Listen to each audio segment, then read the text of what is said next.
믿음의 길을 걸어갈 때 복된 길을 걸어가는 방법 중에 하나가 먼저 간 믿음의 선배 중에 좋은 분을 선택해서 닮아가면 됩니다. 그 중에 한 분, 다윗. 왜 그럴까요? 하나님께 인정받은 믿음입니다. 왜 하나님이 다윗의 믿음을 기뻐했을까? 핵심은 하나님 한 분으로 족하다. 더 중요한 것은 다윗이 이렇게 얘기합니다. 나 흔들리지 않겠습니다. 믿음의 굳건히 서서 가겠습니다. 연단 환난 당할 때 여호와 이름 부르고 도움 구하고 살았습니다. 그래서 하나님이 기뻐한 겁니다. 기도하고 응답받고 이런 문제 기도하고 저런 문제를 기도하고 응답받을 때마다 하나님이 이런 분이구나 라고 하는 것을 깊게 알게 됐죠.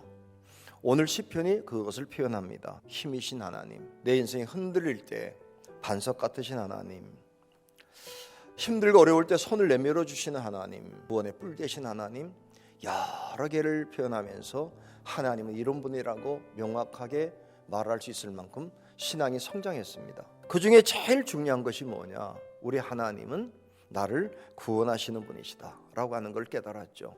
오늘 성경은 차원이 달라집니다. 하나님 사랑합니다. 사랑한다는 게 뭡니까? 이제는 당신을 위해서라면 내가 무엇이든지 아끼지 않을 겁니다. 어떤 수고도 행복하게 할 수 있습니다. 사랑받는 것이 아니라 사랑 주는 기쁨이 저와 여러분에 있으시길 주의 이름으로 축복합니다.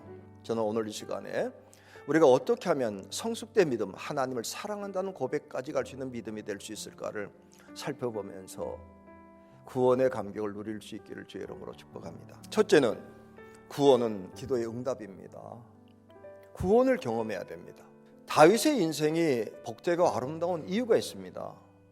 다윗의 믿음이 아름다운 이유가 있습니다. 왠지 아십니까?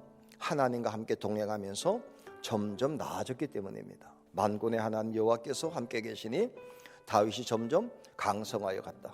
목동에서 시작된 그의 인생이 점점 나아지고, 나라도 다윗이 맡고 났을 때 사울 때보다 더 나아지고, 가정도 나아지고, 점점 나아지고, 나중에 점점 강성해지고. 그런데 이것이 단순히 외적인 모습으로 나아진 게 문제가 아닙니다. 그 일을 통해서 다윗의 믿음이 점점 나아지고 하나님 보시기에 아름다워졌습니다. 어떤 사람들은 삶이 나아지면서 믿음을 잃는 사람이 있습니다. 다윗은 점점 나아질 때마다 겸손하고 하나님을 바라보는 믿음을 갖게 된 거죠. 어떻게 하면 될까요? 쉽습니다. 어떤 문제든지 기도로 풀어가십시오. 어떤 문제든지 하나님이 풀어주는 것을 경험하는 삶이 되시길 주의 이름으로 축복합니다.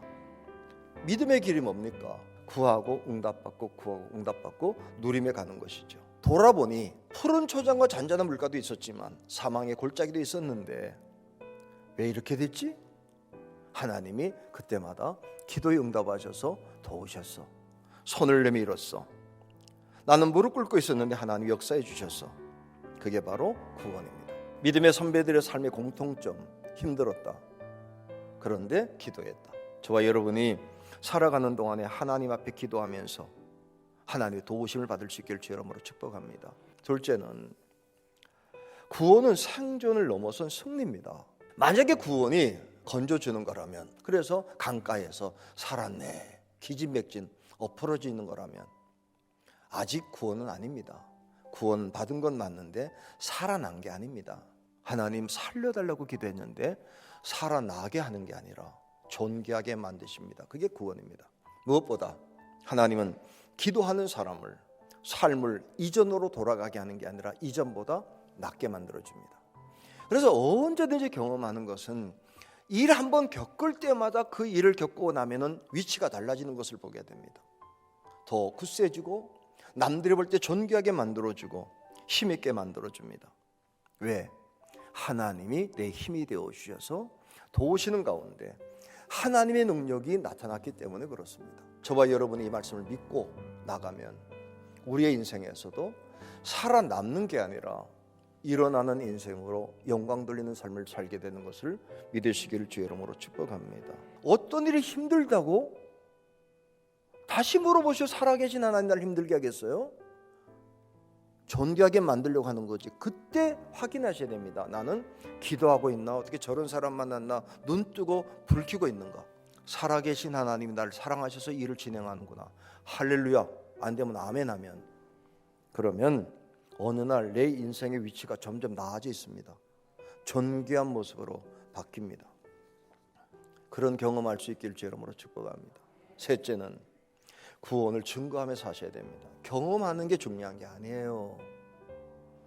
하나님 사랑이 느끼는 게 중요한 게 아니에요. 이런 하나님을 전파하셔야 돼요. 하나님 이런 거 많이 체험하게 하신 하나님 감사합니다. 내 평생 행복하게 살게 하시니 감사합니다. 그러지 말고 내 자녀와 자손들까지 계속 이 복을 누리며 살게 해달라고 기도하셔야 됩니다. 확실한 경험을 가지고 내 자녀와 자손들에게 명확하게 살아계신 하나님, 좋은 하나님을 알게 하고 내 아이가 자손들이 하나님 사랑해서 견딜 수 없을 만큼 하나님에서 충성하는 자손들로 만든다면 성공한 겁니다. 나의 힘이 되신 여호와여, 내가 주를 사랑합니다.